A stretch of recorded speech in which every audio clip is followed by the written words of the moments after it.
ये एक्ट, ये कानून किसी सूरत भी मुसलमानों के लिए फ़ायदामंद नहीं है, नुकसानदेह है, नुकसानदेह है, नुकसानदेह है।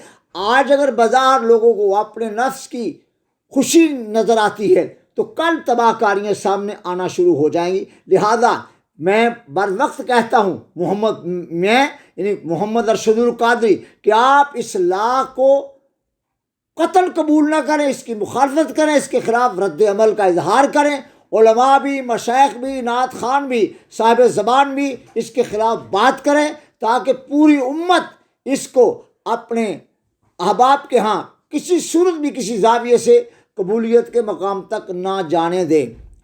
कौमें तबाह हो गई। मुझे अहवाले अंबिया याद हैं, मुझे तारीख़ याद है। अब एम इन हिस्ट्री, मैंने तारीख़ का भी एम किया हुआ है। अब मोल्ड्रावियन मैं जीसी का पढ़ा हुआ हूँ। अल्हम्दुलिल्लाह वो दौर गुजर गया।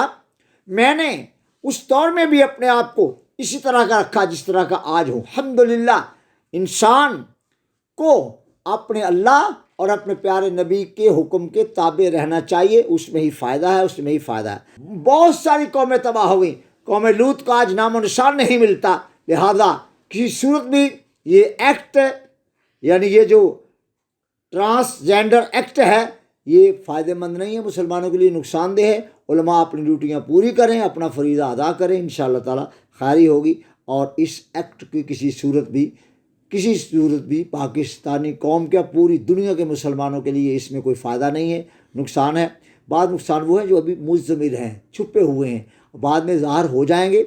मेरी बात मान लीजिए और मैं गुजारिश करता हूँ कि इस एक्ट के ख़िलाफ़ आवाज़ उठाइए और कहिए कि हम मुसलमान हैं, हम इसको नहीं मानते, हम इस एक एक्ट को नहीं चलने देंगे। जो भी इसके पीछे साजिश है जिसकी भी है, इंशाअल्लाह सारी बेनकाब हो जाएंगी, सब चीज़ें बैन होकर सामने आ जाएंगी, सब चीज़ें खुलकर सामने आ जाएंगी।